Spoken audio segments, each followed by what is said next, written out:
बड़े मिथुन भैया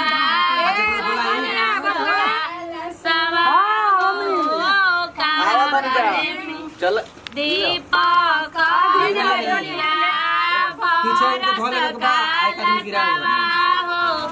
दुआरे बाड़े मोर बाड़े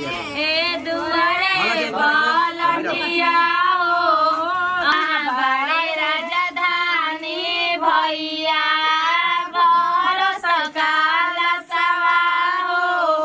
कहाँ बाड़े राजधानी भैया बरस काल सवा हो दुआरे बाड़े बलटिया हो अंगने बाड़े राजे भैया बरस काल सवा हो अंगने बाड़े राजे भैया बाड़े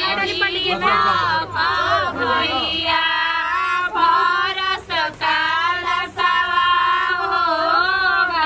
बाड़े मिथुन भैया बरस काल सवा हो कहाँ बड़े राजे भैया बरस काल सवा हो सोने के दियारी में भरल हरदिया हो हरदी चढ़ावे सिरवालो हो सोने के दियारी में भरल हरदिया हो हरदी चढ़ावे सब लोग पहिला हरदिया जे बाबन चढ़ावे ले पीछे ले घर परिवार हो पहिला हरदिया जे बाबन चढ़ावे ले पीछे से घर परिवार हो सोने के डंगनी में भरल हरदिया हो हरदी चढ़ावे सब लोग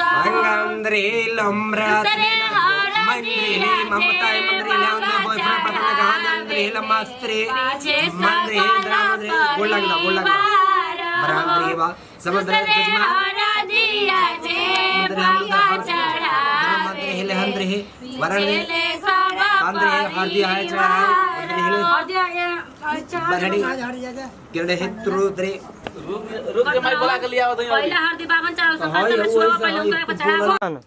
रे हरदिया जे बाबा चढ़ावे ले पाछे सब परिवार हो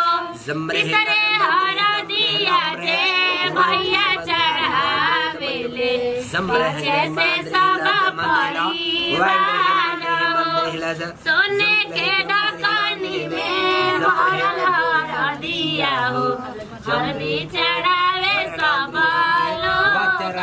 हरदी लगा घर के लोग सोने के डकनी में भरल आवा तो ये चल माई हरदिया दुनिया बात रे अरे माई हरदिया दुनिया बात रे ना अरे माई हरदी चढ़ावे ले राजधानी भैया ना अरे माई हरदी चढ़ावे ले राजधानी भैया ना अरे माई हरदिया दुनिया बात रे ना चलो हो गया आओ भेज दो बबुआ के मंदे करम्ब हंद्रे कमेटी के पैसा निकाला रे राजेश भैया सब भैया हरदी चढ़ावे अपना बहिनी के सब भैया हरदी चढ़ावे अपना बहिनी के पाकिट के पैसा निकाला रे राजेश भैया सब भैया हरदी चढ़ावे अपना चलन सलमान भैया अपना दानी से लाल कैसे कैसे चढ़े दानी बाजी के हरदिया लाल कैसे कैसे चढ़े दानी बाजी पहाड़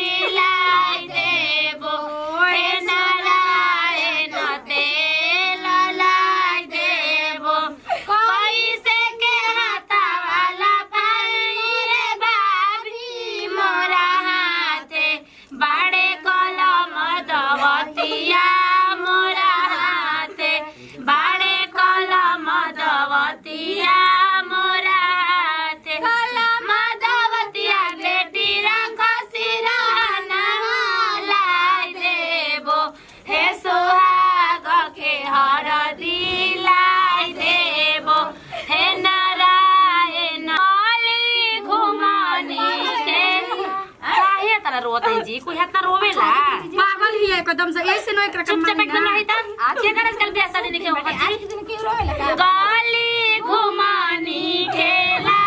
गेला बाटा घुमानी खेला गेला हरानी हो चमर ले हो चमर में के अब छोरा लेके आओ तन काय तना रोत नहीं आय सब अपन गांव नहर छोड़ के आवेला जाला अभी कुन रोतड़ी जब चलिए ससुराल देखे हां ओकर तो बुलाइए जान के घर में भौजी कैसे बैठे कैसे नहीं की जाए फोनो ले बतिए एको बार फोनो ना का हमरा लड़की बोलत रहलु से तोनी के तोरा ना आज भर न बोले के हां बात तो हनी के जाना तनी केतना निमन पड़ो मम्मी जी के ना का दिन घर में से निकाले लिया पानिया में हो डाला भराया छाता ले हो डाला भराया सवारी के छिनार बसवारी के छिनार अंजलिया नाने के छिनार खोजे बुढ़ावा बतार अंजलिया नाने के छिनार खोजे बुढ़ावा बतार मड़ावा में हला भइल ज्योतिया के चुमे के ज्योतिया फरार बिया नी फोन के लेके ज्योतिया फरार बिया राजेश के लेके जा जचमा हो एमे तू लागल बा चुमावे के बात तो बासमती धनवा के चौरा रे माई सपनावा के चुमे जानी दिए रे माँ सपनावा सब बुढ़वन से छुआइल रे माई भक भक मके भोकाराई न रे माई लाले लाले गई धनवा के चौरा रे माई सरितावा धरैल में जानी दी सरितावा तो पप्पू से छुआवल दिया रे माई सरितावा माने छुपे करके फुला दिया जा आज भर न फुली ओकर बाद फिर पचकिए जाए गंगा जमुना मुनवा के निर्मल